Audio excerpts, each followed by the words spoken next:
Sometimes you gotta also take a scary step. Hard choices, easy life, easy choices, hard life. Yeah. When I heard we both eat the same amount of food, I was like, how? I am sometimes struggling just eating enough. When and how do we eat so much? 25. You already studied medicine. You run like there is no tomorrow. You have your own business and you do. It's like when you come into the room, it's like a force of energy. Where's this coming from? Make yourself clear that it's not gonna be easy. That you have to. We are rolling, Maike. We go straight into it. Okay. How are you? I am feeling amazing. And you? Really good. I actually wanted to start. I have 2 surprises for you. Surprise number 1 is a coconut. I like surprises, yeah. No, then I have 3 surprises. I saw this video yesterday and I was thinking about you because you are obviously a runner. So everybody will see this video right now. Okay, And you see it as I'm well. Curious, it touched me. It reminded me immediately of you. And there you go. I'm going to show it to you. Has lost it now and has staggered to a stop at the side of the course. And Alistair's stopped to help him along. And Alistair is going to try and carry his brother home. Dramatic scenes in Cozumel as the Olympic champion carries his younger brother towards the podium. Oh my God, I cannot believe what we are seeing here, Matt. Is this allowed? Is he allowed to help his brother? You know, is that part of the rules? I'm not too You sure. probably know. We've never seen anything like this before. Unbelievable scenes. Unbelievable scenes in Cozumel. The Brownlee brothers arm in arm, but it's not by way of celebration. Henry Schumann celebrating. He's going to win this race in Cozumel out of nowhere. But we have to be concerned about the health of Jonathan Brownlee, and they're not even on the final stretch yet. Schumann wins in Cozumel. The brothers are coming home arm in arm to finish in 2nd and 3rd, but Johnny can hardly stand, and Alistair is having to drag him across the line and pushing him home for 2nd. Johnny finishes in 2nd. Goodness me. Oh, that was so Why? Was it the touching. first time you saw that clip? I didn't Really? see that before. Yeah. Oh my God. It's I so was heartwarming. Like, yeah. Well, I'm not so into running, but it looks like he was trying to become a world champion. He's about to win the race, and he's like, well, I'm going to help like, it's great. No. It's so crazy. Because you probably, I mean, you're a runner, you will tell me, but it looks like there is a lot of like work that goes into preparation for a competition, let alone world championship. And then you're first, or like you're about to overtake and you could just win the race. But he's like, no, I'm going to support that person. Yeah, that is like really crazy because there's so much work going into that. I mean, I think that was the triathlon because they had these suits on. And I cannot imagine like they are putting so many hours and hours of training in and then sacrificing a world championship title. That is absolutely crazy. Yeah. But yeah, that must be true love, I think. Must be true love. Must be true love. Did you see this video I posted the other day of those 2 brothers? I don't think so. Really? This is really Oh, you no. did it? You don't follow me? No. I have to show you. By the way, I never show videos during my podcast, rarely, but it did something with me. I'm gonna show you. Everybody will watch it because it's. When I saw that, I'm like, I want to make a movie about this story. Okay. If you do it before me, I'm pissed. Really, just touch it. I had tears in my eyes when I saw those things. That's my algorithm. Wait, I'll show you. Is it the same song? See my goals, I don't believe in failure, cause I know the smallest voices, they can make it major. I got my boys with me, at least those in favor. And if we don't meet before I leave, I hope I'll see you later. Once I was 20 years old, my story got told. I was writing about everything I saw before me. Once I was 20 years old.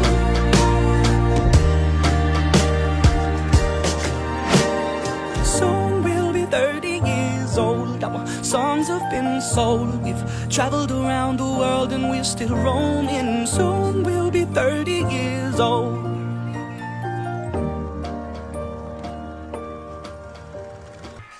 So I'm having goosebumps right now. This is so crazy. yeah. Oh my God. I can't even imagine doing an Ironman right now and then also like dragging someone else with me. Oh my God. That Yeah. is just true love. Crazy. To those of you who are listening to audio only, there are those two brothers, and one brother has a certain condition. I don't know what the name is, but he's sitting in a wheelchair, and one of his biggest dreams was to run an Ironman, or like to finish an Ironman. And so his brother did the Ironman with him. So do you know the exact numbers? Of the distances? Yeah, of the distances. Yeah, so I think you have to swim like, I think 3.6 or 3.8 kilometers. So I'm he's not 100% sure. Yeah, he swam 3.6 yeah. kilometers with his dragging his brother with him, and then you hop on the bike. Kilometers biking, yeah. 180. Yeah. Jesus and then Christ. you run a marathon after that. And then you run a marathon, Yeah, and he ran them. casually. Imagine running a marathon like Pushing someone. Wow! When I saw that, I'm like, shows you how much we are capable of if we have this strong. Yeah, I if we think have this a strong. is the core of endurance sports. It really shows you that you're capable of things you never thought you could do before. That's why I love it. That was actually one of the questions I wanted to start with. Why on earth, Maike, do you run so much? The first time I heard of you or I saw you was, I saw one of your reels. It's like a casual day in my life. So I woke up at like, I don't know, some ungodly hour, 4:50 or something, 5 a.m.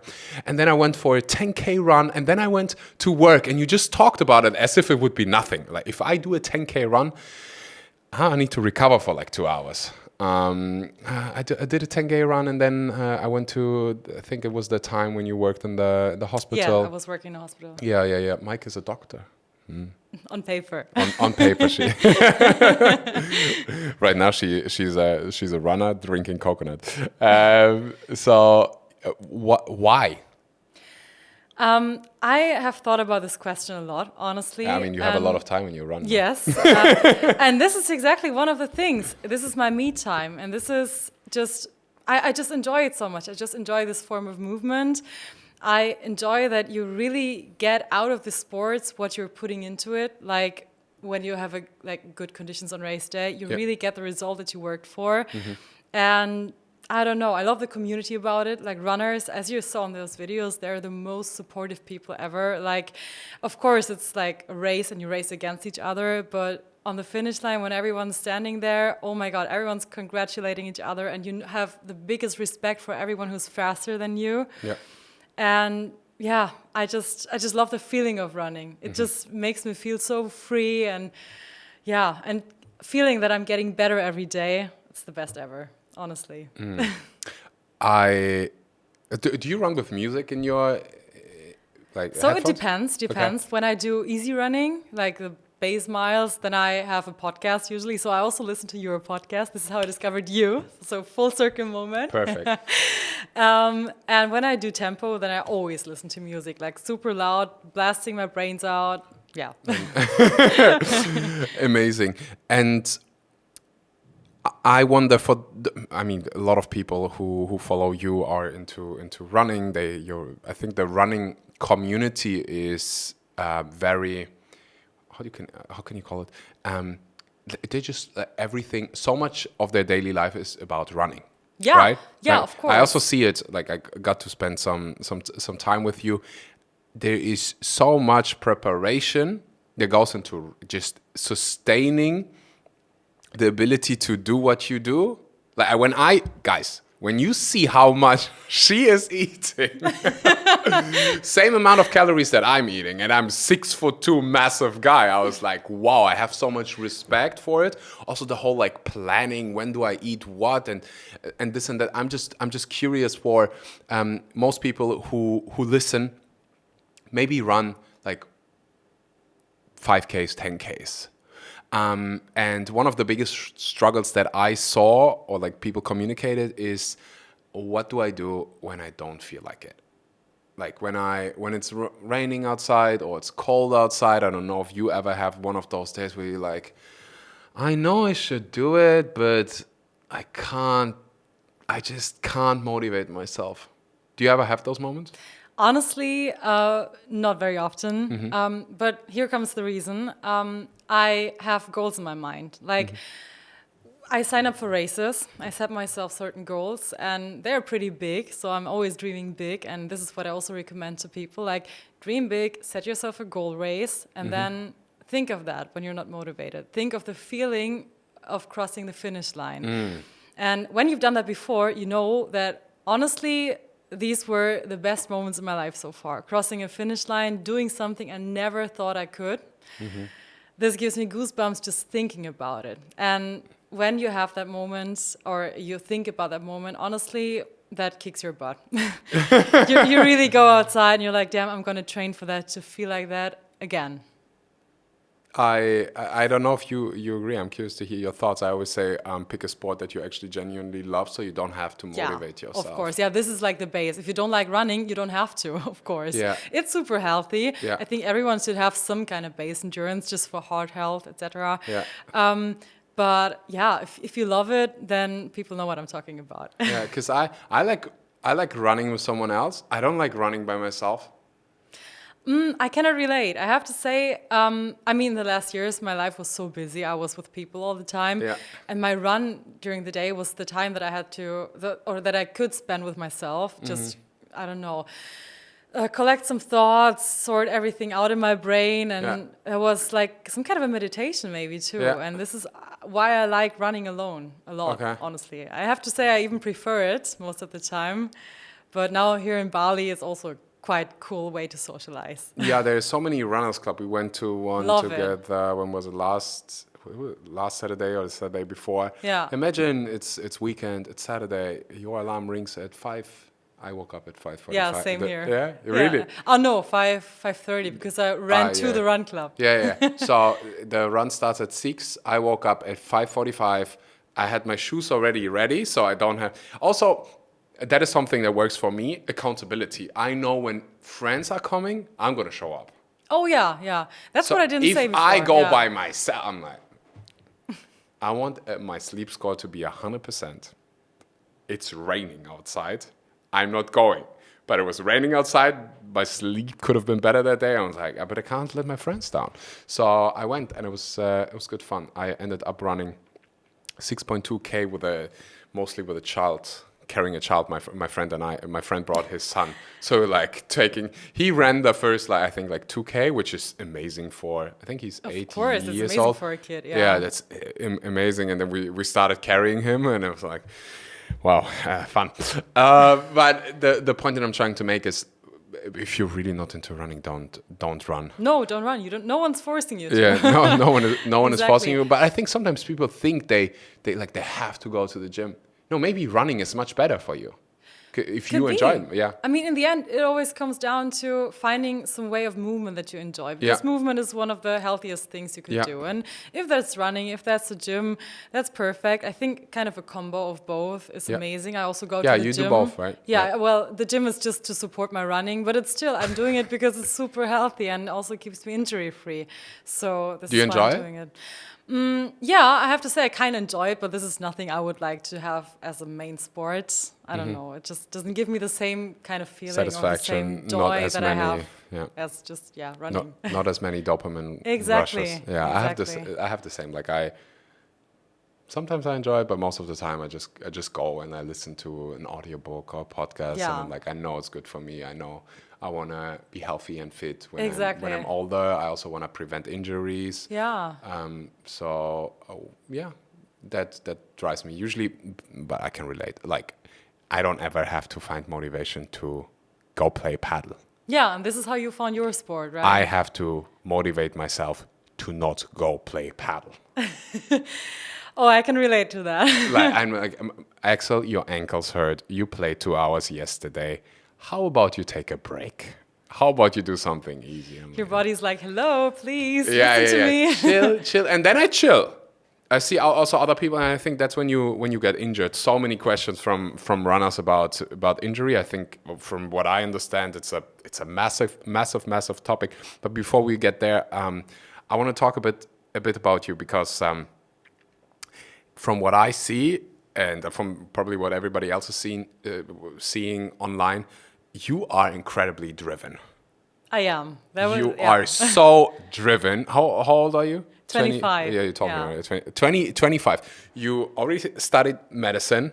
You run like there is no tomorrow. You have your own business, and you do and you do and you do. It's like when you come into the room, it's like a force of energy.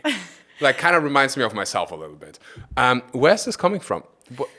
I don't know, but I always have this thought that I have one life and I have so many opportunities and I want to try them all out. Like, I want to do whatever feels good, whatever I have in my mind. I'm just trying, and sometimes things work, sometimes they don't. But I don't want to be old and say, oh, I wish I would have done that.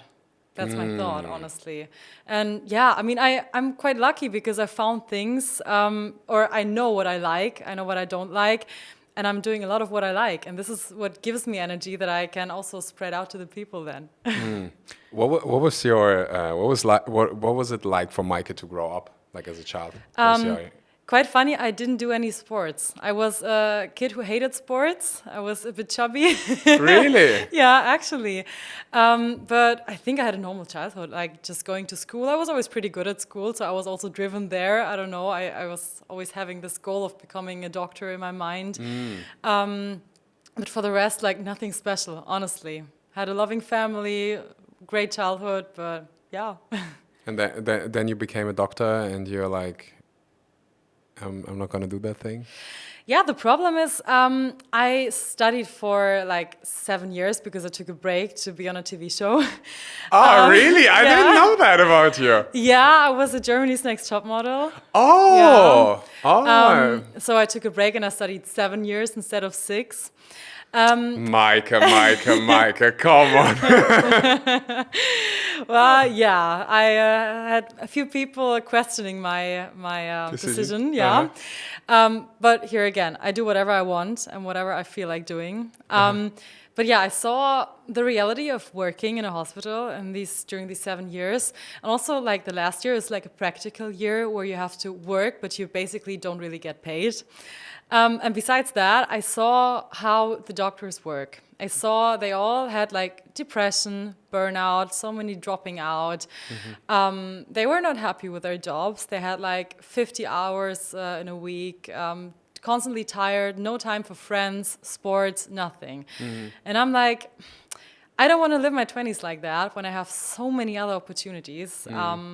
And I'm so, as you said, I'm so driven to explore other things in my life before I'm maybe settling in one day and working like that, because generally I like the job. I like being a doctor and I like medicine. It's super interesting. But I don't like the reality of the work environment. Yeah. That's my problem. I mean, I got to meet some doctors in my life, and I have massive respect for them. Me too, yeah. For how much it's just altruistic, honestly. It is. Because for what you do, the amount of money you get paid it's not it's not like you don't become a doctor because you want to make a lot of money.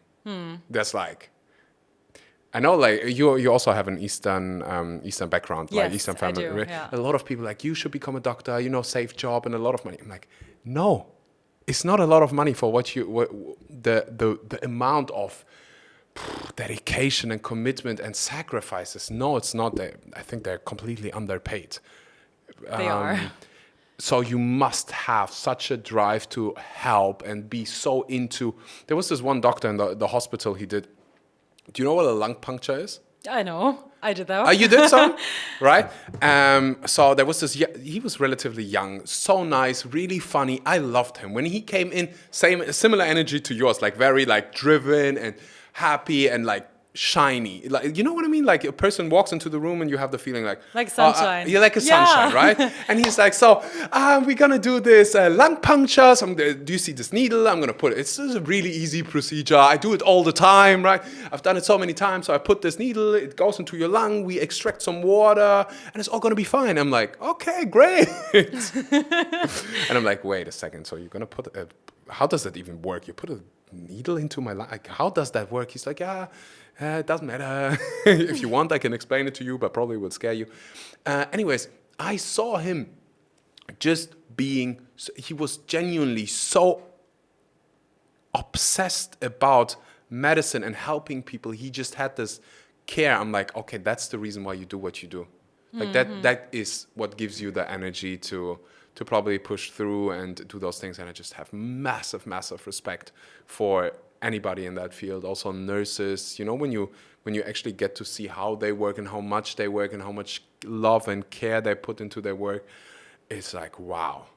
Like, wow, I don't know if I would be willing to sacrifice that Definitely, that yes. much. I have massive respect, and I think as society we should support them way more and make it nicer for doctors and nurses and people in that space to actually go to work, you know. Yeah. Like there must be ways to improve it, but it's like, wouldn't we want to like support those people the most we can?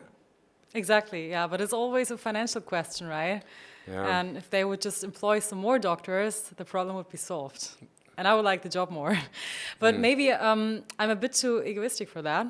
But I think I don't want to sacrifice my life when I have so many other interests that I also want to put some time in. And that wouldn't work if I would go to a hospital and work straight, like, I don't know, 10 hours a day. Yeah, I mean, I don't know if it's egoistic. I think ultimately, if you follow your heart, you end up being at a place where you will end up at a place where you help and inspire so many people, maybe in a different way, you know? Yeah, exactly. Like, you inspire so many people to go run, to go have fun. Yeah. That's kind of being a doctor. I mean, I'm also trying to promote health a lot on my Instagram. Yeah. Like, through running, for example, but also I'm all about like female health and also trying to keep runners healthy, and also in my coaching, I'm trying to make people get to their goals, but in a healthy way, not really obsess over things that are not that important or get injured, for example. Yeah. So I'm all about health, but not in the classical way, if you know what I'm talking about. No, I know what you're talking about. I'm gonna dig a bit deeper because I'm always curious when I see people in front of me who are driven. Why? Like, where's this drive coming from? I heard you saying like, hey, at the end of my life, I want to say I really lived. Like I don't have any regrets. Yeah, exactly. What else is driving you? That is a really good question. Like, you mean regarding the running, or? No, like just in regards to life, because you're a doer, you know, like, I want to become a doctor, I became a doctor. I want to go run a marathon under this time. Like, and I looked at the times, ladies and gentlemen, I always thought I'm a good runner. Then I saw your times and we spoke about it. What is your 5K?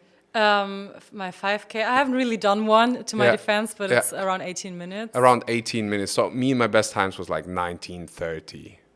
And I thought that's good, but it's good. Yeah, it's always relative. So we could do a 5K. You could order a coffee and probably have like one or two sips, and then I would arrive. That's how good of a runner I am. Then 10K is 36 or something. 36, yeah. Yeah, which is ridiculous. Then the next one, half marathon. I ran at 1:22. 1:22. But I'm currently training for a 1:18. So 1:18, and then a marathon. Yes, I ran at 2:50. But now this year I'm hoping for a sub 2:45. Yeah, so that's 42 kilometers, right? Yes. Yeah. If you would drive that distance in Bali with your scooter, I think you would finish first versus the scooter. But I think it's because of the traffic. Also. Yeah. I just want to know where this drive is coming from. Okay, the regret, but I think there must be something deeper. Is there? What do you think it is? Honestly, I cannot really answer this question. Yeah. I don't know. I just like to wake up and do things and work on myself and go to bed feeling like I achieved something, that I also like inspired people, made the world like a little bit better. This is what just makes me happy. And being happy is the ultimate goal of us all, right? So I don't know. I just love getting better every day, step by step. It's just the best feeling ever, honestly. And I cannot explain it fully. What I hear is that you have a clear, defined purpose for yourself. Like, you know where you wake up. Yes, I wake up, I know what I'm going to do, I'm thinking of my next run. And honestly, I wake up, this is how I wake up happy. Like, I know that when I do what I love, it's going to be a great day. And I'm looking forward to it. And this is like the purpose. What do you say to people who say, like, Maike, okay, I'm listening, do what you love, I have a job, I don't like it, you talk about running, I'm like, I don't, by the time I finish work, I'm so tired. And then it's winter in Germany, it's 5 p.m., it's dark, Yeah. How do I get out of this cycle? What would your thoughts be? What would be your advice? Honestly, just as I said before, set yourself a goal, something that really drives you, something that makes you, when you think of it, that you are excited about it. Yeah. And that doesn't have to be running, as we said. No one has to run, but set yourself a goal. It could be strength training. High rocks is like a big hype right now. What is it? High rocks, Is that where you climb those? No, it's like, I never fully understood what it's about, but it's kind of a strength training running combo. Everyone's doing it right now. Is it like CrossFit? I think the listeners know. It's kind of like CrossFit. Yeah, I don't know. You have to run like 1 kilometer rounds. And in between that, you have to do some strength training exercises. Oh, okay. And yeah, but I honestly, I never thought about doing that because I'm bad at strength training. But if you find something that you love and set yourself like time, or also like a date where you want to be ready, then you're really going to find that drive. And it's also, you don't have to go to extremes. Like, okay, I am kind of extreme right now, but it also built up over the years. And setting yourself a realistic goal is also very important, because if you know that, okay, I come home from work and I have a 20-kilometer run after that, okay, that might be really hard. But what if you do, like, I don't know, just a 10K easy, and you put on your favorite podcast or talk to a friend or meet up a friend and make it like enjoyable. This is the most important. Make it enjoyable somehow. I am trying to play devil's advocate here and try to feel what it feels like when you are in those shoes of like, I'm not happy with my fitness, I'm not happy with my physique, I'm not happy with my life, I'm not happy with my job. And then I would hear that, so you're telling me I need something to work towards to. Yes. I should commit to something. Exactly. I should promise put something myself to yourself. Promise something to myself. I think one of the hardest things is to get out of that victim state, where you feel like life is like all against you. Exactly. Everybody is against you, whether that's a breakup or whether that's, you're in a job that you don't like and you kind of feel like, oh, I can't get out of this. Yeah, you got to realize that you're like the main actor of your life, and you are the director, basically. You can direct in which direction your life is going to. And sometimes it's really hard. Like, I also get a lot of backlash for not starting immediately as a doctor, because this is not the classical way. Yeah. But I'm like, I am the director of my life, and I can decide the direction that it's going into. Yeah. And sometimes you got to also take a scary step and go into like maybe something that you don't know before, just to be happy. Have you read the book Man's Search for Meaning? No. Great book. I think everybody should read it. Viktor Frankl was a psychiatrist, and during the time when there was World War II, so he got deported into a concentration camp, his family too. His family died, he survived. And during the time in the concentration camp, he would be speaking about what makes people survive longer than people who maybe don't make it. And he talked about the importance of a compelling vision for the future, like something you look forward to. I would totally For agree. him, it was, he wrote a book before all of this happened, and he wanted to finish this book.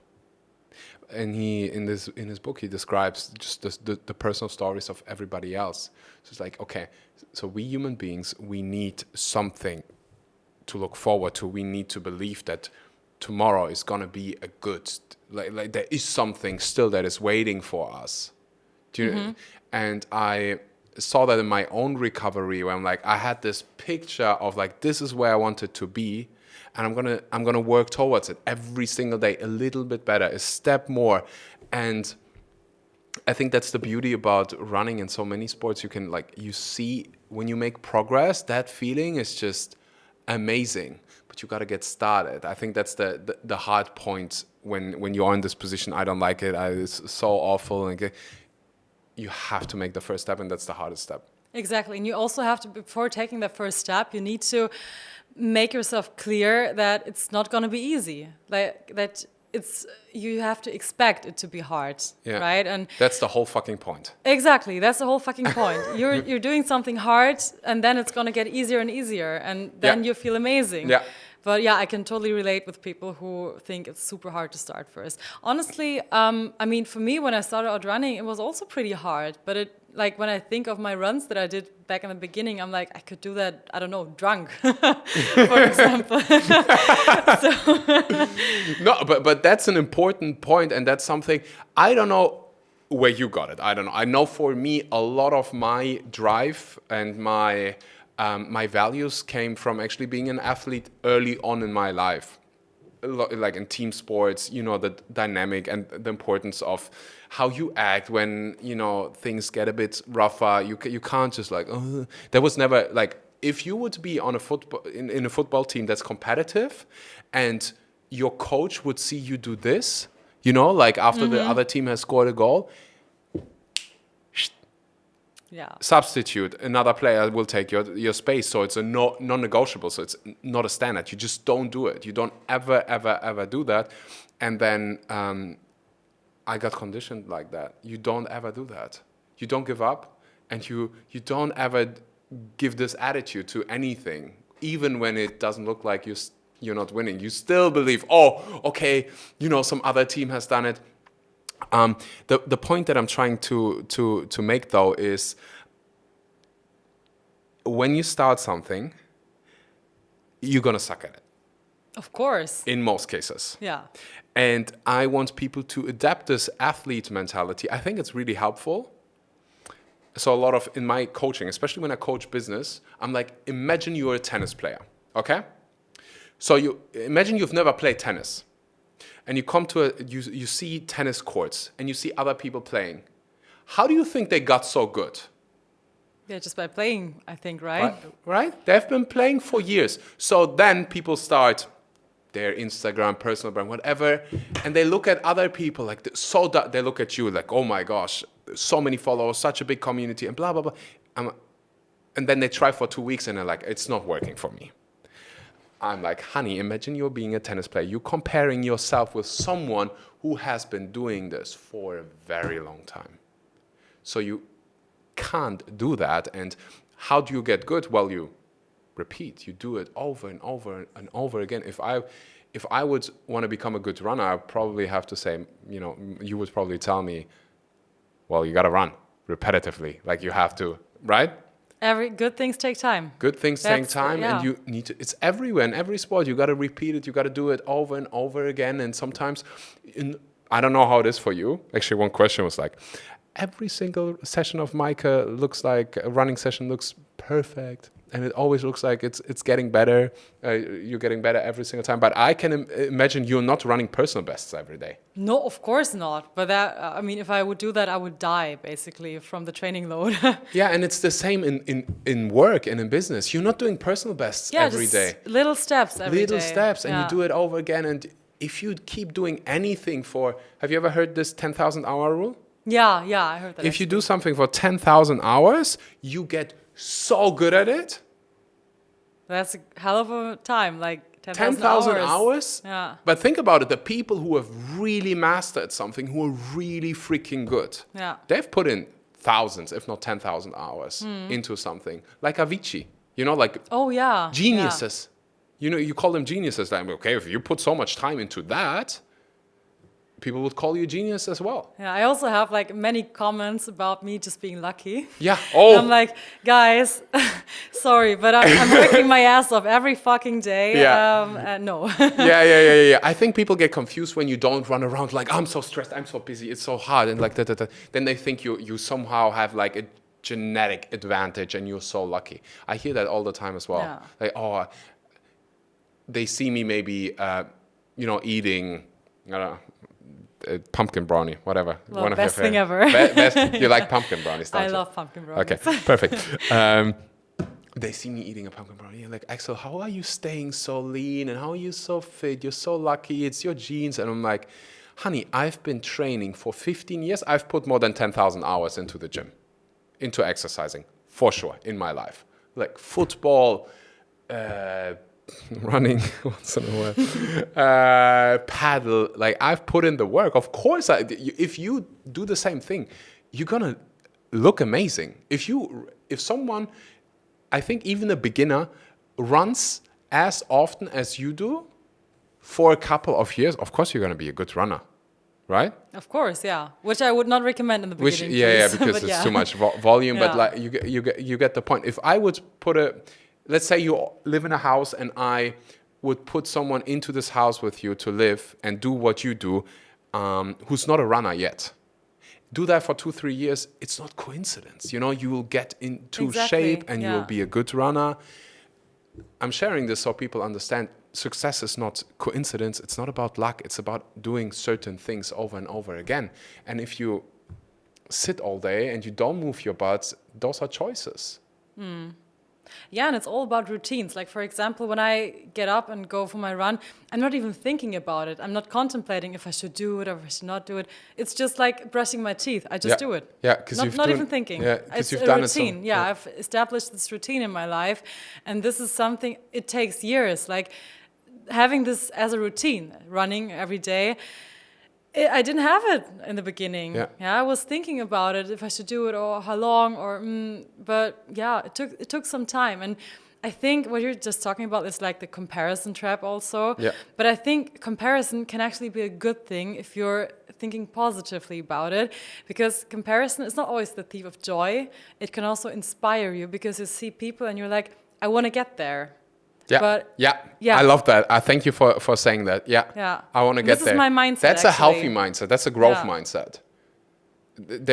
I see it exactly like you do. When I see other people being ahead of me, I'm like, I'm getting pumped. I'm getting excited. Yeah, I'm like, same. I want to spend time with that person. I want to learn from you. I want to like, tell me what are you doing? What can I do I'm better? Gonna go, hey, what and then can I other do? people, I feel so bad because that person is so far ahead. No, you're not feeling bad because of the person. You're feeling bad because of your evaluation of your interpretation is the reason why you feel like this. Exactly. It's like putting a mirror in front of you, and this person is where you want to be. Yeah. And you're like having this mirror that is saying, you're actually not doing what you have to do to get there. And that's the problem. And I always like, when I see someone better, like for example, a better runner, I'm like, what's your training plan? What can I, like, of course, I'm not going to copy another runner because it's super individual, but like getting bits and pieces out of everyone who's better than me and then implementing it into my routine, that's, I think, my key to success, honestly. I think that's the growth mindset that will get, to close the loop here,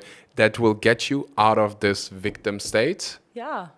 When you say, okay, I am going to be in charge here of my life. You said it so nicely. I'm going to be the creator of my own movie. Okay, maybe I don't like the movie right now. But if I'm the creator, if I take self-responsibility, I can change it. You know, nobody threw you into this job, probably. You did it yourself. If you're privileged enough to listen to this podcast, you probably are really capable of changing your life, of changing your job, of changing your relationship, of doing whatever the heck you want, but you can't be in this victim mentality. I totally agree. You just cannot. It fucks up your life. Yeah. And I hope it triggers someone. I hope so too. Because triggers can be what you just described. You see so often on social media, and people call social media a bad place because you compare yourself with other people. Comparing yourself is not something bad in itself. But if you just compare yourself in a negative way, I like to compare myself with the person I was yesterday. Oh yeah, me too. Actually. That's my favorite. Always the best, and then you feel like hella proud of that. Yeah, Yeah. I also like to watch videos or like posts from like 5 years ago or something. I'm like, okay, I'm making progress. That makes me feel good, and it also challenges me to grow, and not just as an athlete, but also as a human being. Like I think about, okay, how would my more mature self react right now or Yeah. deal with the situation. Yeah. And it's such a beautiful feeling when you see something happen and you're like, you know what, 3 years ago, this would have made me so anxious or so angry or so mad. But now I'm like, okay, let's move on. It used to take me sometimes days when I got triggered by something to speak to that person again. I would do, you know, like I would distance myself. And now it's like more 3 minutes or 3 seconds. Do you have any growth moments like that, not in your running, but in your personality? Actually, I think also how I'm dealing with setbacks, because I was always the one when I had a setback, like, I don't know, my running was not good, for example, or also in my personal life, I don't know, yeah, with friends, family and stuff. And then I would be so mad every single time. But with, like, when you move on in your life and you see that every single time the situation turned out quite well, and also the setbacks were so necessary to get you to where you are now. I'm a bit more chill about setbacks now, for example. Like, yeah, I know that this is necessary for me to go on further. And when I look back, it was always something that made sense. Yeah. And I like to trust in that. So this is what I learned, for example. Yeah, I love that. I love that. It's almost like I sometimes get excited when I see a setback or see something actually declining. I'm like, yeah, there is something waiting for me. yeah. But you like, have to make the that kind of experience that there is always something different coming. And when you don't have that, which I did not have, for example, because you don't know, you didn't have the experience, then I would stress and I would be angry at myself or whatever. But now you're just like so much more laid back and thinking, yeah, life has something for me. I just have to wait. Yeah, setback is usually preparation for a massive comeback. That's what I'm trying to think. I'm like, I'm somewhat getting excited for something that is coming. And I always say a problem or a setback is a growth opportunity. So I'm asking myself, okay, what is a growth opportunity in this? Even if something goes wrong, like what is a growth? How can you turn this problem into an opportunity? And then you just think differently and you become more relaxed about it. Definitely. And it's also okay to just be super mad in the beginning. Yeah. But then you really got to collect yourself again and think like that. And this is really a key to, I don't know, growing actually. Yeah, and satisfaction. I wanna jump into a bit of the runner's mindset, but then I wanna also address some practical things, because I find it outstanding. When I heard we both eat the same amount of food, I was like, how? Maike, I am sometimes struggling just eating enough. Okay? How do you do it? So you are, what's your size? I'm, I think 5'8". 5'8", in English, which is so 173 centimeters. Yeah. And around like 57 kilograms. 57 kilos. Okay, just as comparison, okay? Yeah. I am 6'2", which is 190. I weigh around like 88 kilograms at the moment.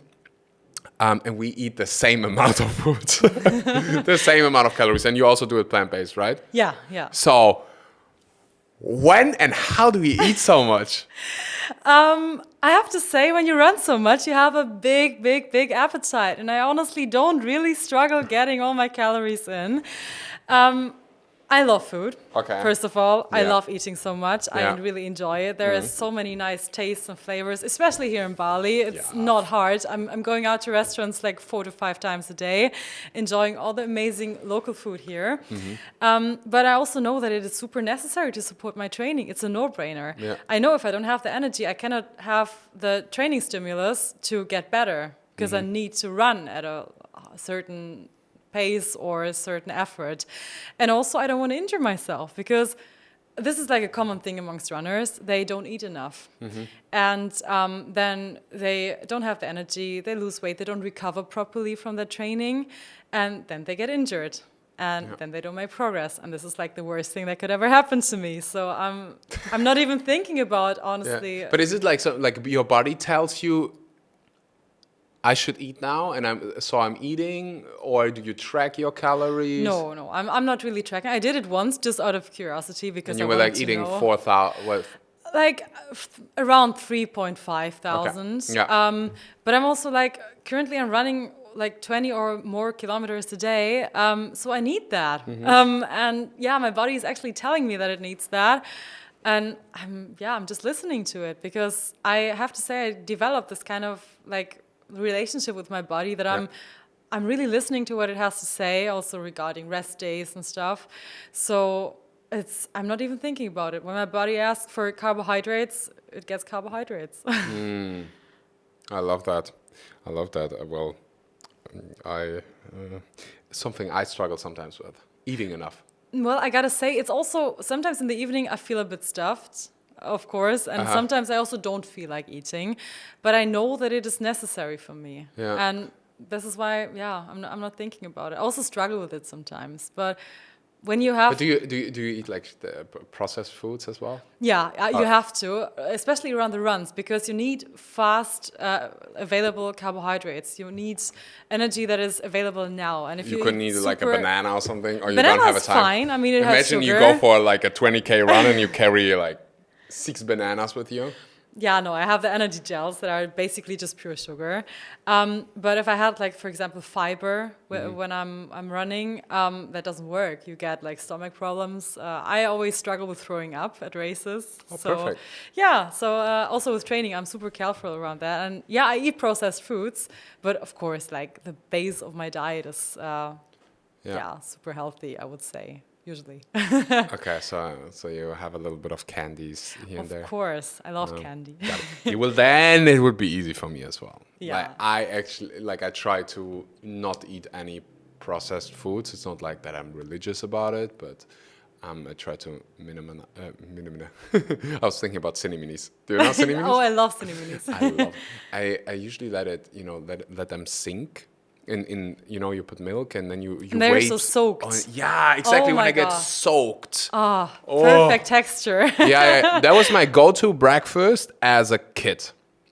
I would have cineminis or like nougat. Do you know this? I don't know if it's a German thing, if it's a German brand. Nougat pillows. Yeah, with the chocolate inside. Yeah, There's with the so chocolate. many vegan options. They're actually by default often yeah. vegan. You let them, you put a bit of milk in and you wait like 50 minutes and then they are soaked. I love it. But I don't have it because I usually, I run a lot because of paddle. I just like to. My life is better. I'm better when I don't have any of it. But I understand, I mean, I totally agree, and this is something I would recommend to everyone, to eat as minimally processed as possible. But for runners, it can really be beneficial to support the training and to also get the calories in, because my main goal is to actually support my energy needs, and the second goal is to eat as healthy as I can. And sometimes you need to balance these things. So. Got it. I see like Novak Djokovic, for example, he plays because in tennis, a lot of people do the same thing because it's exhausting. You play for 3-4 hours. I can imagine. It's hard. It's hard strain. And he eats dates, for example. Okay, that's super healthy, actually. I So go for gummy bears. Yeah.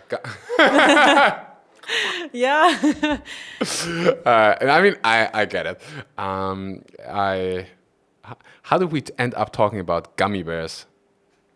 Processed food? Processed food. The amount of food you're eating. Oh, yeah. That's how we got there. I have a lot of respect for that because sometimes, I work and then let me just skip that meal and then I do it later and taking fair care of like cooking and so much respect for mothers. Like I have a lot of business owners who are mothers, and I'm like, how do you do all of this? How do you take care of a different child and run your business and be a partner and cook? And I'm like, wow, so much respect.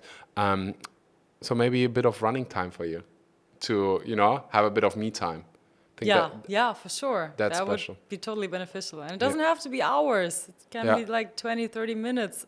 That is something that is usually my running. Like if I go for a run, I run like 30 minutes. That's amazing. And I feel good many people afterwards. can't do that. I'm not completely demolished afterwards. I can, do my thing. I can show up to a podcast. If I would have done a 10K, my legs hurt. So yeah, I want to say, so you eat 3,500 calories every day. You still work. You work out twice a day. It reminds me a bit of David Goggins' mentality. Are you familiar with David Goggins? I am, but I'm not a big fan, I have to say. Why not? I think it's just too extreme because I still like being nice to myself during all the training. And the training, it's not hard for me to do it because it's genuinely fun for me.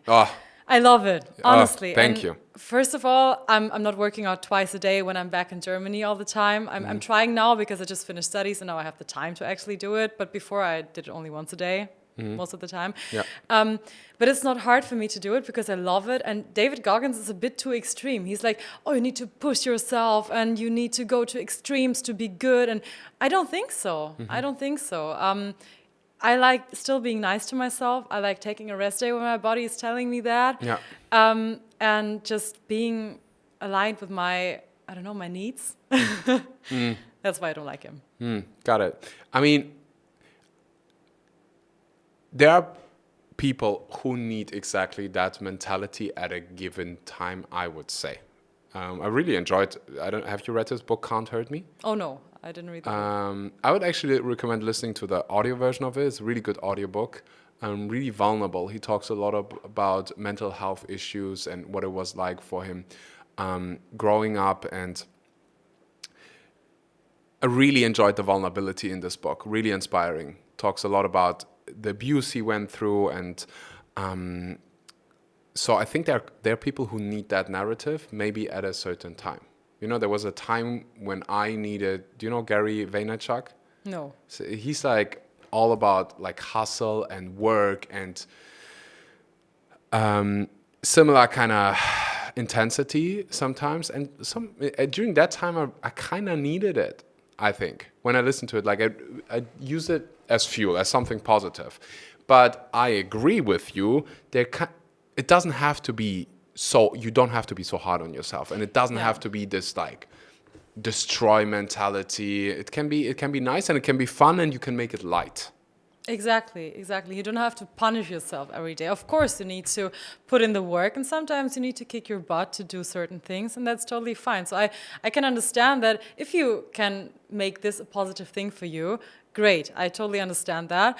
But I think many people think that to go to or to reach a certain level of something, you need to punish yourself every day. And it's not like that. It's really not like that. You can still be nice to yourself. Yeah, and you can still have fun. You can still make it light. You can still make it easy. Exactly. It's not such a hard thing. Yeah, and then it's sustainable. Because if it doesn't feel too hard for you, of course it's going to feel hard some days. No question about that.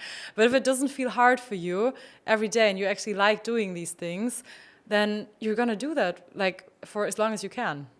If that's your goal. Yeah. That's again, it's a mindset thing. Yeah, exactly. You don't have to run around the whole time saying I'm so busy, or this is so hard, poor me, I need to go to. When I hear this, like, I have to exercise today, I'm like, well, what do you mean?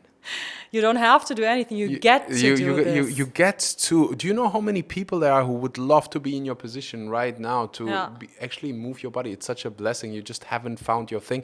But I also think for many people, it's a mindset issue. It's like the attitude, how you walk through life.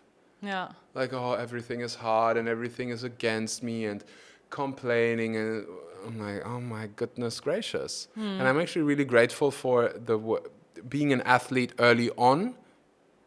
You can't, especially teams, like in a team sport, because how I show up in a team affects everybody around me in the team. Mm-hmm. That's why you get substituted if you have an attitude, right? Because it affects everybody else. If there's one guy complaining about everything and like having a negative attitude, it affects everybody in the team, so it's a no-go. And if it's a no-go, you don't do it. You also don't do it in life. Mm-hmm. And I think more people need that. More people need runners club. More people need community. Yeah, I think that's a big one. If I would have that person in front of me and I could only give one piece of advice, you're not happy with your job, you're not happy with your physique, go join a community of people, whether it's a runners club or a tennis club, whatever. Join a couple people, join a community where you find people like Maike who are driven. I swear to God, positivity is contagious. It is. Oh, I can totally agree with that. Yeah. Happiness is contagious. Yeah. And so is negativity. Yeah, and this is why it's so important to surround yourself with certain people, right? So I also, I cut a lot of people out of my life who were just weighing me down, questioning my decisions all the time, and yeah, just not giving me the energy that I want, because when I met those people, I felt drained after that. You know, they were sucking the energy out of me, and I don't want that. I want, when I meet someone, I want to boost my energy, right? And if you surround yourself with these people, that really makes a difference. Yeah. Tricky when it's family. How do you deal with that? I have to say, I'm quite lucky with my family. They're amazing people. I'm best friends with my mom. She's supporting me as good as she can. I have an amazing family, but I can imagine it must be really hard if your family is that kind of negativity in your life. So I have to say, I can't even imagine that. I would say love them from a distance. There are certain people, you love them. They're your family. You can't spend time with them because you have that feeling. There's some people you're just not a good fit based on your character traits, based on your values, based on your, I don't know, moon sign, whatever. You just it feels forced here. It doesn't feel good. Yeah. And then maybe sometimes it's better to love them from a distance. Yeah, that could be actually the solution to that. And then you have two families. You have the family that that has been given to you by someone or something. And then you have another family that you can create, you can choose. And then it's again this growth mindset mentality of saying, okay, who do I want in my life? And you are the director. And you're the can fucking cut people director. out. You can add people. You can decide who is going to be in the next scene of my life. Yes. You are fully in charge of that. But I think sometimes we forget, and then we make movies, we let someone else, the environment, the past, be dictating the movie. Mm-hmm. Does that make sense? Yeah, it makes sense. And it's also what society is telling you, right? That you have to surround yourself with certain people. Like, for example, cutting out spending time with your family. Yeah. It's nothing that society wants us to do, right? It's kind of like, oh, she's cutting away her family. And people say it's something negative, but it can be something positive sometimes, I can imagine. No, 1,000,000%. Yeah.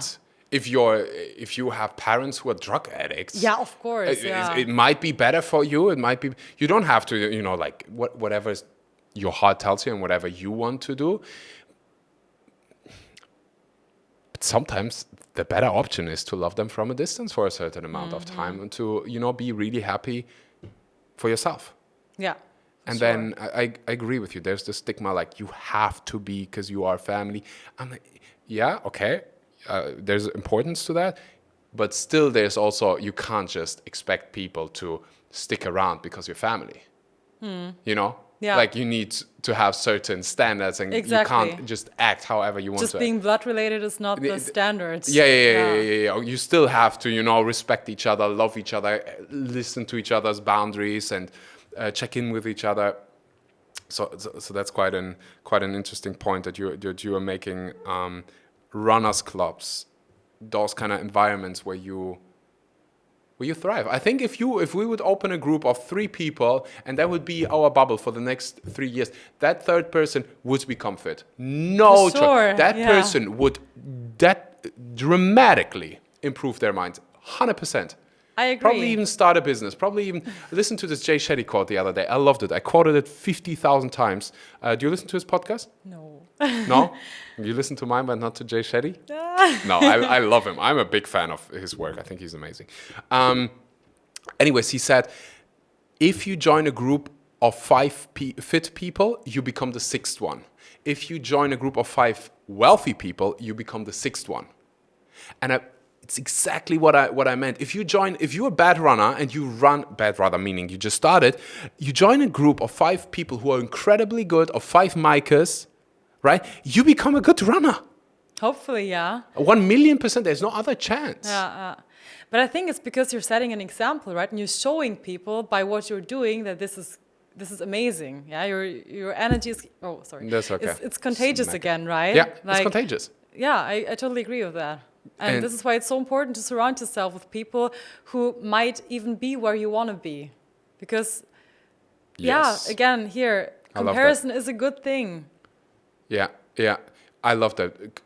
Spend time with people who are where you want to be. Yeah. 1,000,000%. And then, but with a positive mindset. It's all everything is mindset. Someone I really like asked me a brilliant question yesterday on the couch. She asked me, what is one lesson life has taught you the hard way? So a lesson that you would share so that others don't have to do the same mistake. What is something that life taught you the hard way? I want to hear your answer as well in a second. And what I said is, one of the answers was like, everything is made up. Everything is mindset. Nothing has meaning. You decide whether something is good, whether something is bad. It's all made up. Mm-hmm. Language is made up. Everything is made up. Mm. So you are the director of your life. And you say something is good or something is bad or something happens for me or something happens to me. It's all made up. It's all made up stuff that you make up in your head. So life taught me that the hard way, meaning I spent so much time in my life being a victim. Being a victim of my past, being a victim of abuse, and being a victim of that story that I created. The movie I made. For a long time in my life, my early childhood, where I wasn't such a good movie maker and meaning maker, I was just like reacting, and then I became a young adult, and I was like living in this mentality, of like, why is it so hard? Why is life so hard on me? And things changed really for me, and life taught me the hard way, because it took me until I was 18 or something. Oh my gosh, I'm the meaning maker here. I'm the movie maker. I can decide how I want my life to play out. I decide how I want to feel, what I want to focus, what I want to experience, how I want to think. I can do that. Exactly. And thoughts create reality, right? We live in our heads in the end. Every situation is the way we evaluate it, right? Something happens, and the way you feel about it is what happens in your head. Yeah. Right? Yeah. So thoughts create reality. Yeah. Thoughts create feeling, and focus creates feeling. And it reminds me of this video earlier that we saw. He lost the race. Yeah. He didn't finish first. But oh boy, I'm sure he felt like a winner afterwards. Oh yeah, for sure. Right? Yeah, I'm getting goosebumps again thinking about it. And it's you could have also said, he could have also sat there and like, oh my gosh, I just lost the race because he didn't get his shit together and I had to carry him the way. Yeah, he might have been even happier than the winner in the end. Exactly. Yeah. Might have, because it's all made up. It's all, you're the movie maker. Make a good fucking movie. Yeah. Damn yes. Make a good movie, and a good movie, let's be honest. Imagine you're going to the cinema, right? And I'm telling you, or like I want you to come to the cinema with me, and I tell you about this movie, and the movie is like, so the movie is, so the main character has everything, is rich, is famous, is happy and fulfilled, and as he walks through life, nothing changes, everything stays the same, and then the movie is finished. Super boring. You would say fucking boring, right? Yeah. In our lifetimes, in our movies, it's bam, draw. That it's like ups, it's downs, it's things you can't even imagine could happen. Epidemic comes around the corner. You maybe lose a loved one. You go through sickness, disease. It's like up, down. It's like a really good freaking movie. So maybe we need to appreciate the ups and maybe also the downs, because it makes a good movie. It makes a good life. Yeah, it makes it interesting. I like this analogy that we built with the movie, right? I love it too. But I want to hear your answer. What is something that life taught you the hard way? I think spontaneously I would say listening to your gut is the most important thing ever. Because I didn't listen to it a few times, and it was always bad. And in retrospective, I always thought, damn, I should have listened to what my gut feeling has told me. When it comes to, I don't know, decisions with career, with breakups, for example. Like, do you have like one moment that pops up to mind? when it comes to like relationships, for example, I always knew before that this doesn't work. And I knew it in my gut, but I just kept going. And Why? that's a very good question. I think because you still value the person somehow, and you think, oh no, maybe it's just a phase. It's gonna get better. But in the end, my gut feeling was always right, and this is how I learned it. To when I have this feeling now, I would act immediately, because I know it was right every single time.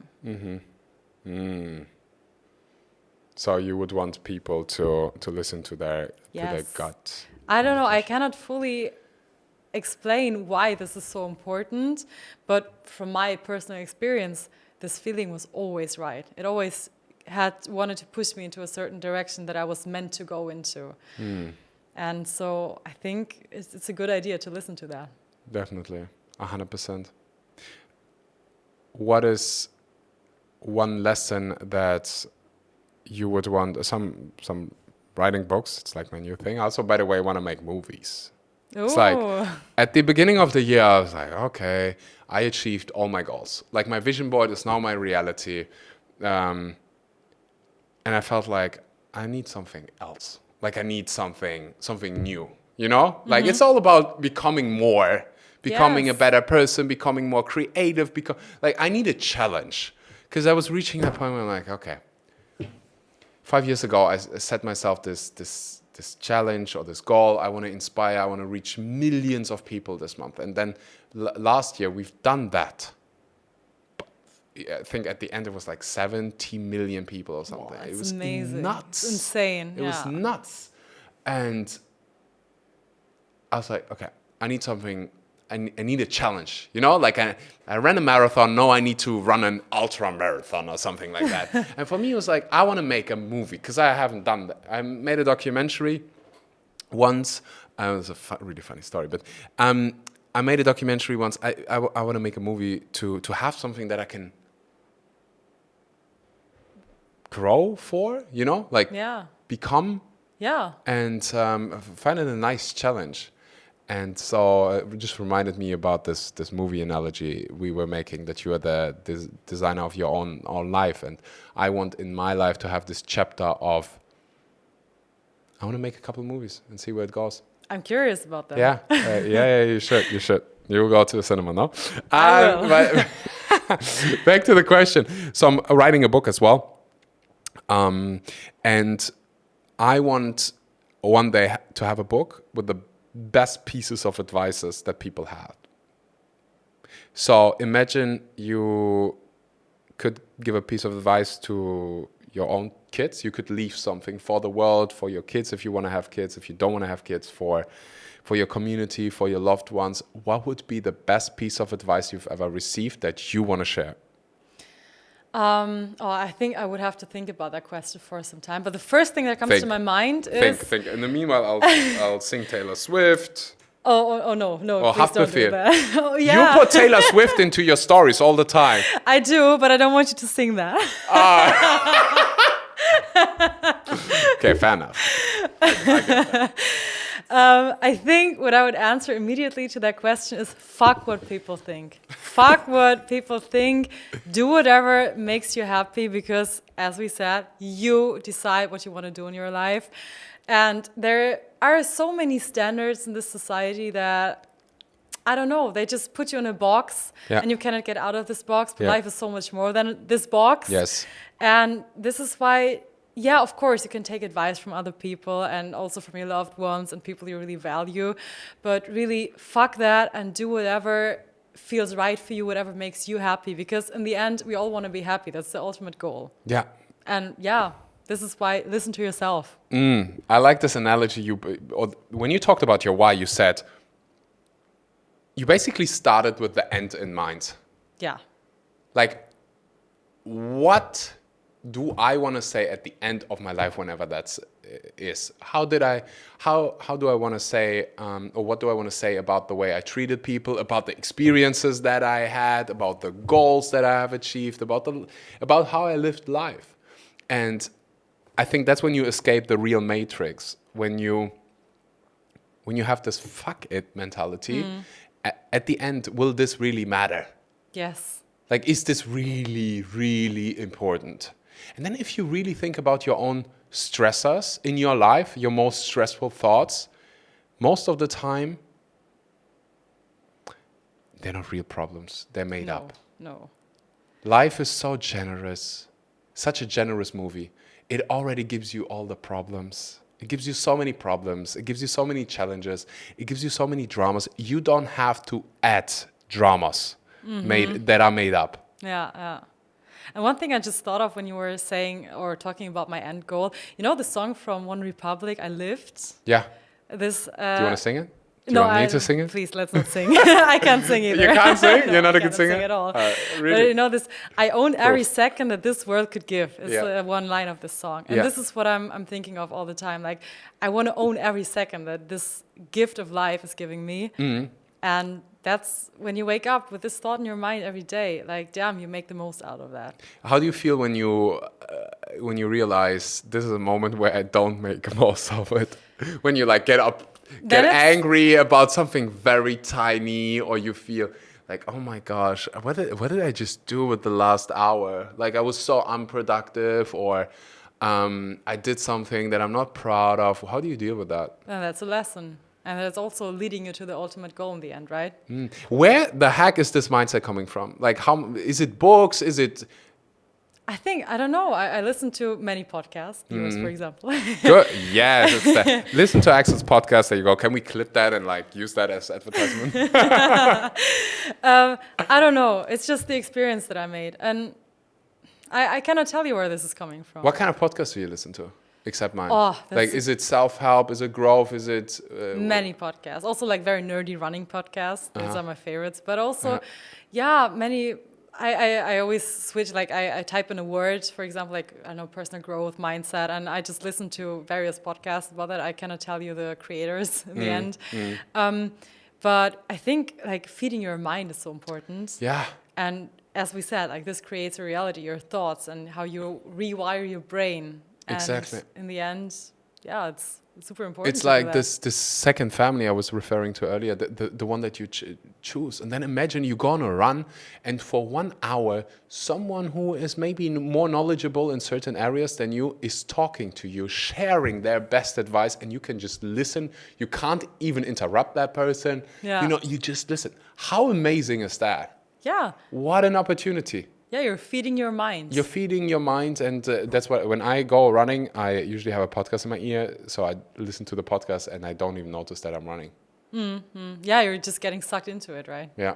There was a time when I was running a lot. What happened? I was living next to the sea, so I woke up, ran, swam, and went home. Oh, so you're kind of like, okay, duathlete. Yeah, kind of. So listen to your gut, and then you have this. I think one of the main words here is growth mindset, growth mentality, and I think running, like the distances you do, is hard. Yeah, And it's I'm not hard. sure if you have heard this. I don't know if it's a quote or it's a phrase. Hard choices, easy life. Easy choices, hard life. So when you do hard things like running a marathon, it's very hard, right? But if you become an athlete who can endure that distance, you also learn other skills that make your life easier, I would say. Yes, and it also really, here it rewires your brain too. Like when you finish a marathon that you really suffered through, that you thought, I can't get to the finish line, or I never thought I could reach this certain time. Yeah. That really changes you, because you're like, fuck, I can do things that I never thought I could. And that transfers to other areas of your life. Yes. This is why I'm so all about running, because 1 year ago, like the sub-3 marathon was like my nemesis. I tried 3 times. The first 2 times I really failed. Like I threw up. 3 minutes or 3 hours? 3 hours. I was like, Oh 3 my God, minutes 3 minutes. marathon. Oh my God. Maike, you would have broken a Yeah, world record no. there. Yeah, but it took me a lot of time, Yeah. and I have had to face a lot of challenges. And when I finally got it, I have to say I really stopped believing it also at some point. But Yeah. I just knew, just keep going, just keep going. And when I reached that goal, I even extended it by 10 minutes. So I ran 3 hours and 3 minutes, and then 1 year after that, I had 2 hours and 50 minutes. Wow. Because I just really put everything into it, because I knew that I could do things that I don't think I could before. You know? And you this didn't is- even know how Yeah, you would no. get there. Yeah. I would just keep going. I mean, of course, I know a lot about the science of training, Yeah. and I knew what I had to do. But there's also limits in the body. Maybe I had these thoughts of maybe my body is not meant to run under 3 hours, or I don't know, I just can't do it for whatever reason. But then you do it, and it makes you invincible. Yeah. Like, yeah, after that, I felt like I was the queen of the world. Yeah. And that really transfers, like, after the marathon, I had to study for my last exams for my university, and I hated it. But I went back to this marathon, and I was like, I can do fucking hard things. Yeah. And I will come out stronger. I will Yeah. be so proud of myself. Yeah. You had proof for I yourself. had proof. You had proof. Exactly. Yeah, exactly. I had proof that I could do it. Yeah. And that transferred to my studying, for example. I had so much fear of failing this exam, but I was like, no, just keep going, stick to the plan, and it's going to be fine. Yeah. Just with running. Yeah. Just the same. Keep yeah, going. Yeah. Keep going. Stick to the plan. Stick to the plan. Oh my gosh, I love this moment you just shared. It's the Roger Bannister effect. Have you heard of Roger? No, I haven't heard of anyone. You sure you listen to my podcast?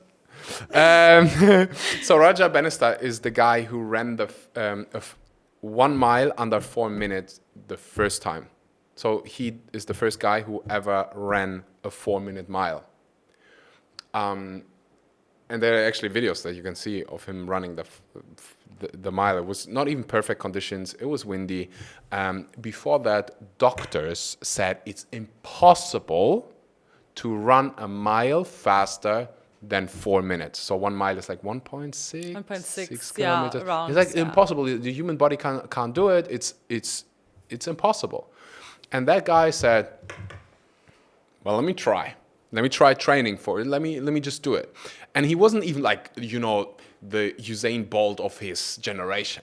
He was a student, and he said, you know what, I'm gonna do it. And so he did.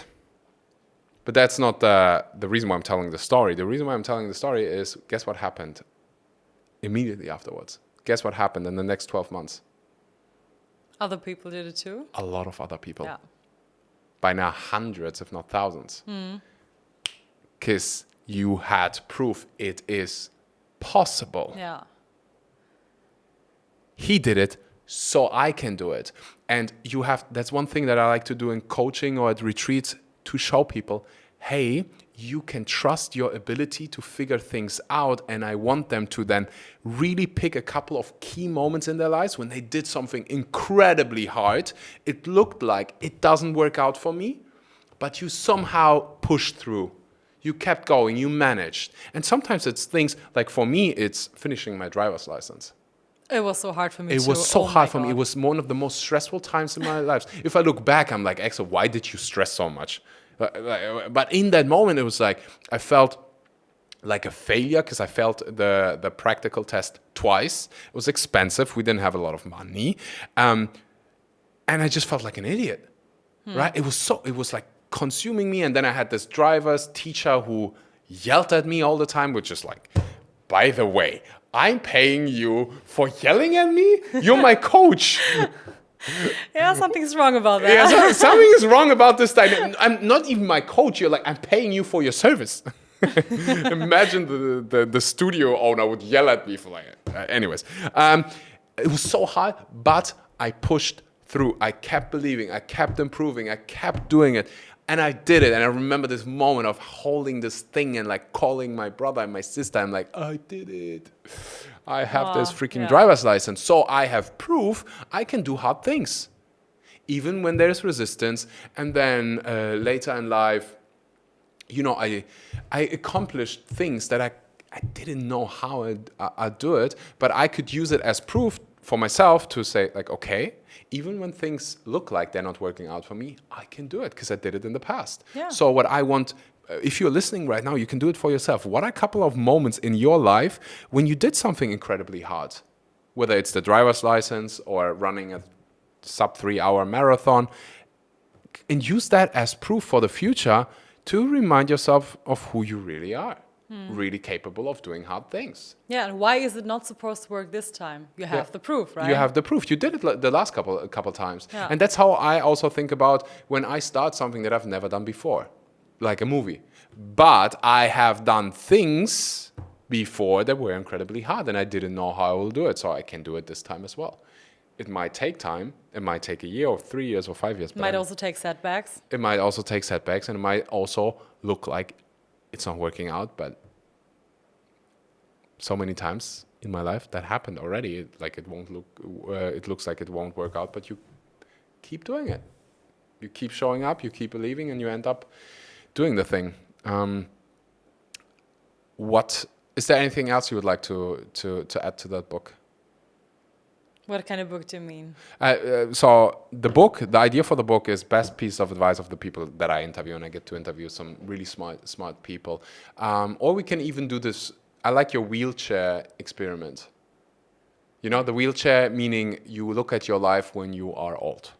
Mm-hmm. You know, it's like maybe the last couple of minutes of your life, maybe in 200, 300, 500 years, based on your resting heart rate. Ladies and gentlemen, her resting heart rate is a 40. Around 40. 40, yeah. right? Do you sometimes have like 39 or something? Sometimes, yeah, but very rarely. Very rarely. Yeah, that is, I would say, good. So, what are a couple of things that you think you would wanna say about your life, or things that you maybe already learned that you wanna leave for this generation, for the upcoming generation? Oh my God, there are so many things actually. It's so hard to actually find one quote that I would like to say, but it's listen to yourself, surround yourself with good people, with your loved ones or the people that you chose. It's also find yourself a purpose, because this is what keeps you going every day and what makes you happy to work towards something. Yes. It's so hard to find. Make a good movie. Yes, make a good movie out of your life. Make a good movie, and never forget that you are the director and you are capable of changing the way that it's going into. Yeah, and it's your choice. What kind of genre do you want? Comedy? Do you want drama? I think I like a bit of everything. I mean, comedy is fine. I also want some drama in my life because this adds a little spice. Come on, I mean, it's fun. Yeah. No horror, please. I don't like. I like horror movies, but I'm always super afraid of watching them. And some fantasy maybe, because these are like the things that, like, you don't think are possible, but they are. Fantasy. And yeah, that's it, actually. I would be happy with that. Make a good movie. Slowly but surely we're coming to the end, and I bought you a surprise. We have like 10 minutes left. Oh my God, okay. I'm a thoughtful guy. I was like, should I play some Taylor Swift? Because she puts Taylor Swift music in her stories all the time. And also, it will be only funny for Germans. She also listens to Haftbefehl, which is like when I heard that, when you told me that. I'm a bit ashamed, but it's true. It's okay. There's no reason to be ashamed. So Haftbefehl is like, who would be like an English example? It's like a gangster rapper. Yeah. And then you see, blonde girl, blue eyes, listening to that. I was like, very interesting. I hope we can let that in the podcast. We can. It's fine for me. Perfect. Okay. So the gift that I have is something that will hopefully make you happy and help with the amount of calories that you're eating. It looks like. Wait. What? I want to guess. Okay. It's not a diamond ring. Oh, what? Shit, that's what I thought of. Yeah. No. Is that maybe a bit chocolatey? Perhaps. Does it contain pumpkin? Perhaps. Then it's a pumpkin brownie. It's pumpkin brownies. There you go. I ordered 2, one for me, one for you, or you Yes, can have please. you be my guest. Have thank you both. so You have much. coconut to Yes. flush your teeth afterwards. Perfect. 'Cause- Thank you so much. Yeah, you're welcome so much. So thoughtful. Right? Yes, you know what's good. Yeah, I know it's good. During the pandemic, I had, I don't know, like one every day. Yeah, I'm doing that too now that I'm here. Yeah. Do you know? I mean, it's like 500 calories or something. It's great. It's perfect. Yeah. When you need calories, Exactly. it's walnuts, it's Yeah. dates, it's pumpkin. Hello, it's pumpkin. Healthy, hello. Healthy. Yeah. So yeah, enjoy. I love those things. I also love anything with sweet potato. You can actually make great Ooh. sweet potato Sweet brownies. potato, Brownies. yes, but also plain sweet potato with peanut butter on it. Tasty as fuck, honestly. Yeah, anything with peanut butter is really Okay, tasty. fair. Almost everything. Yeah. Bananas with peanut butter. So simple, but So so simple. good. Yeah, if I Yeah. need some extra calories, that would be my go-to thing. Like peanut butter, put on a banana. That's it. Dates and nut butter. Yeah. Freaking sure. incredible. Those kind of things. Question just came up to my mind. What is maybe some thoughts that are stressful in your life that when you're running you're thinking about?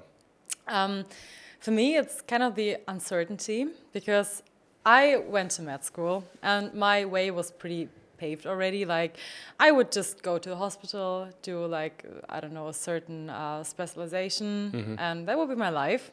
But I decided to kind of drop out of this a bit. And Yeah. I'm like, okay, there are so many opportunities and so many options, and I'm feeling kind of overwhelmed sometimes by what I want to do, how I want to do it. And of course, I also like to put it into perspective and be like, you are so privileged to think like that or have this kind of life. But it's also kind of stressful because you need to make a living, of course. And not knowing where my life is heading is, it's just stressing me sometimes. There's so many choices Yes. and probably also ideas of other people. You know, you studied medicine for 7 years. Yeah. Wouldn't it be smart to become a doctor? Exactly. And Maybe I will one day. I mean, I have I graduated, so maybe in 3 or 4 years. I'm can you also say I like wanna in do 20 it. years? I can, I Well, can. that's nice to have a choice. Exactly. So I just wanted to finish this to have it in my pocket, and maybe I'm gonna decide to do it because I'm missing medicine maybe one day, and that could also be. But I could also turn into a completely different direction, and it's not too easy to not know where you're going. Yeah. If you this year would have, if you would make a movie this year about your own life, what would you want it to be called?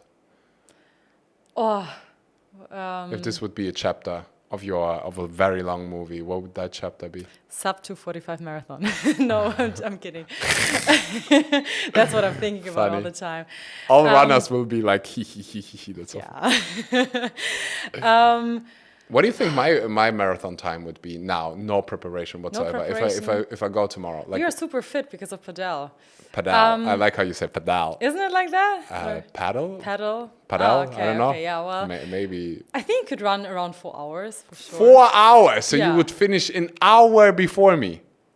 Wow, that's a long Don't time. underestimate the distance. 1 hour. Yeah. Wow. No, I mean, you're the expert, so I'm probably right. I mean, you could also maybe do 3:30. I don't have any data from you, so I cannot decide. I have never run a marathon, so I don't know. I'm usually good with long distances. Like I can tolerate. I have a very high pain tolerance. Okay. I would get hungry at some time. Yeah, but you always eat No, the I'll be gels, okay. you know. The gel. I'll just put like a hat on my top and. There's also like backpacks, you know, where you can put some liquids or Yeah, liquid hummus or something. Yeah, Put it in exactly. there Just and eat liquid hummus. and then I Then can you're fine. keep going. Then you run an ultra. You don't want to stop Yeah, after. I won't marathon stop. distance. I won't stop.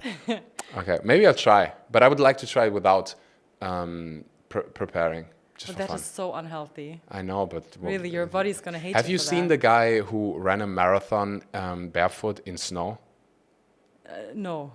And I honestly, maybe I'm too conservative about that, but I think when you run these distances, please train for it, because this is such a high impact on your body and you can really injure yourself and then be super unhappy because you cannot move for the next weeks or months. This really happens. Like, people break their bones sometimes. Yeah, there's this YouTuber who ran a marathon in the snow. I don't know if he has prepared.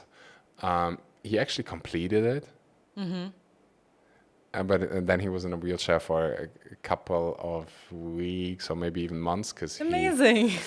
his feet got burned from the snow, from the cold. But it was a good video, and like respect for the determination. I totally respect like the determination, pain yeah. tolerance, mamma mia. Like, we can endure some pain, mamma mia. Okay. Do you remember the question I asked you? We made so many loops, and also I can feel how the amount of saliva in my mouth Same is here. drastically increasing because of those pumpkin brownies. But the answer to your question. Yeah, you asked me about the name of my movie. Yeah, exactly. I have to say, for the next year, Lord of the Rings, and there is the first part is called An Unexpected Journey. I think this would really fit my movie for the next year, because my journey is really unexpected. And I don't know where I'm going to be a year from now, which is kind of cool, kind of stressful. And so, yeah, that's what I just thought of immediately. An unexpected journey. Yes. Isn't that what life is about for many of us? Yeah.